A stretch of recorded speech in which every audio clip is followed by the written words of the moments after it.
এই যে আমরা এই যে কয়জন এই আমরা এই যে 1 2 3 জন 4 জন 5 জন 6 জন 7 জন 8 জন 9 জন 10 জন এই যে আমরা 10-12 জন এক জায়গায় আছে। হ্যাঁ, আর কিছু লোক চলে গেছে, বুঝছেন নি ভাইয়া? এই যে আমরা সবাই একই ভক্তি, এটা এগুলো কন্ট্রাকশন নাই, নতুন করে টিকিট কাটতে হবে এগুলো করে, বুঝছেন নি? এই যে পাঠাইলাম, এই যে যারা দাঁড়ায় রয়েছে, আমরা এই সাইডে যারা দাঁড়ায় রয়েছি, এই বুঝছেন নি, সবার একই অবস্থা। টিকিটটা বুকিং দিছি 19 তারিখ আর কি। তো 19 তারিখে টিকিটটা নেওয়ার পরে আজকে আমার যাত্রীর ফ্লাইট 28 তারিখে, বাংলাদেশ টাইম 4টা 40 মিনিটে। এখন আমার যাত্রী একলা না, আমার যাত্রী এখানা আরও লোক আছে কিছু, কমসে কম 20-25 জনের এরকম সমস্যা হয়েছে। তো আমরা অনলাইন থেকে যখন টিকিটটা নিছি তখন তো আমাদের এরকম কোনো ইনফরমেশন ছিল না। আমার ফ্লাইটটা হলো ঢাকা থেকে দুবাই, দুবাই থেকে সৌদি আরব রিয়াদ এয়ারপোর্টে, এরকম আমার ট্রানজিট ফ্লাইট ছিল। তো আমি টিকিট যখন অনলাইন থেকে কাটি, ইউএস বাংলা বলতেছে, আমাদের বাংলাদেশ এয়ারপোর্ট থেকে বলতেছে যে এটা 15 তারিখের থেকে নাকি ওদের সাথে এটা সম্পর্ক শেষ হয়ে গেছে। তো যদি 15 দিন হয়েছে এটা সম্পর্ক শেষ হয়েছে, আমি টিকিট কাটছি মাত্র 10 দিন হয়েছে, তাহলে এটা কেন অনলাইনে কেন দিল না? যে ইউএস বাংলার সাথে বাংলাদেশের সাথে কোনো লেনদেন নেই, কোনো নেই, ডিসকেট হয়ে গেছে এদের লেনদেন, কিংবা এদের চুক্তিপত্র সব বাদ হয়ে গেছে। এটা কেন ইউএস বাংলা কিংবা আমাদের বাংলাদেশের বিমান কর্তৃপক্ষ কিংবা আমাদের বাংলাদেশ এয়ারপোর্টে এরকম কেন অনলাইনে দিল না, কিংবা আমরা এরকম কোনো ভিডিও পাই নাই? আচ্ছা, আমার যাত্রী এখন নতুন যাত্রী, সে আসতেছে বুঝতে পারছি, কিন্তু পুরানা তো যাত্রী যারা ছুটিতে গেছে তাদেরও একই সমস্যা, যে তারাও ফেরত আসছে। ইউএস বাংলা আমাদের বাংলাদেশ থেকে বলতেছে তারা এই যাত্রী রিসিভ করবে না, এই যাত্রী অ্যাকসেপ্ট করবে না, এই যাত্রী তারা অ্যাকসেপ্ট করবে না। তাহলে আমি যে 1600 টাকা দিয়ে আমি টিকিটটা কাটছি, 1600 রিয়াল দিয়ে যে আমি টিকিট কাটছি, আমার টাকাটা কে দিবে?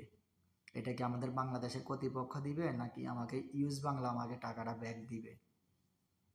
এই যে আমার 1600 টাকা প্রায় বাংলাদেশের 1600 রিয়াল প্রায় বাংলাদেশে কনভার্ট করলে প্রায় 52-53 হাজার টাকার মতো হয় আর কি।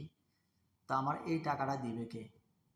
এটা আমার প্রত্যেকটা প্রবাসী ভাইয়ের কাছে আমার কাছে অনুরোধ, আমি অনুরোধ জানাচ্ছি প্রত্যেকটা প্রবাসী ভাইয়ের কাছে, আপনাদের কাছে হাত জোর করে বলছি, এই ভিডিওটা আপনারা বেশি বেশি শেয়ার করবেন। অনলাইনে যদি আমরা টিকিট কেটে যদি এটার কোনো যদি আমরা সলিউশন যদি না পাই, কিংবা আমাদের বাংলাদেশে বলতেছে এই টিকিটের কোনো অ্যালাউ নাই, কিংবা আমাদের বাংলাদেশে এয়ারপোর্টে বলতেছে এই টিকিটের কোনো অ্যালাউ নাই, এই টিকিটের সাথে আমরা এই যাত্রী নিতে পারবো না, তাহলে কেন বাংলাদেশ থেকে ঢাকা এয়ারপোর্ট থেকে দুবাই এয়ারপোর্টে ট্রানজিট দেয় কেন? তারপরে দুবাই থেকে আবার সৌদি আরব রিয়াদে কীভাবে ট্রানজিটটা দেয়?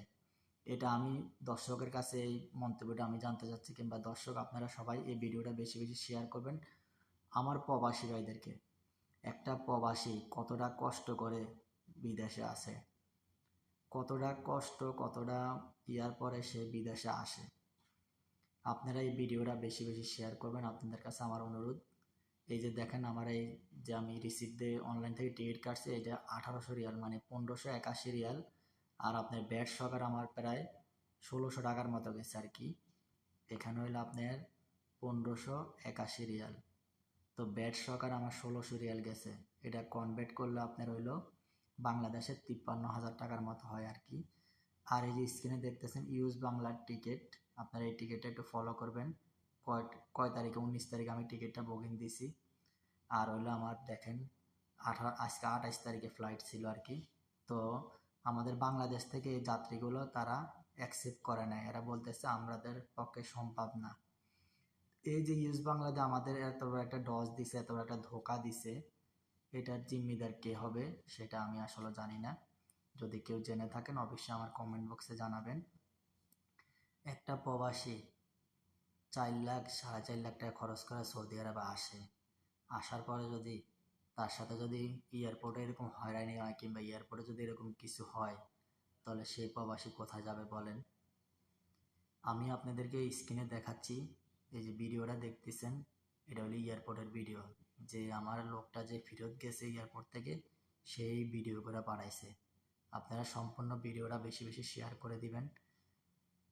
কবে যাবে আমাদের প্রবাসীর হয়রানি? এয়ারপোর্ট থেকে যখন প্রবাসের নাম নেয় কিংবা বিদেশের নাম নেয়, তখন থেকে হয়রানি হয়ে যাচ্ছে। ইউএস বাংলা কোম্পানির কাছে আমার একটা অনুরোধ, যে আপনাদের যেহেতু এটা আপনারা ক্যান্সেল করে দিছেন, তাহলে সেটা কেন অনলাইনে দিলেন না? আমরা কেন টিকিট কিনে কিংবা আমরা কেন টিকিট বুকিং দিয়ে আমাদের টাকা দিয়ে আপনারা কেন আমাদের সাথে এটা মজা করলেন?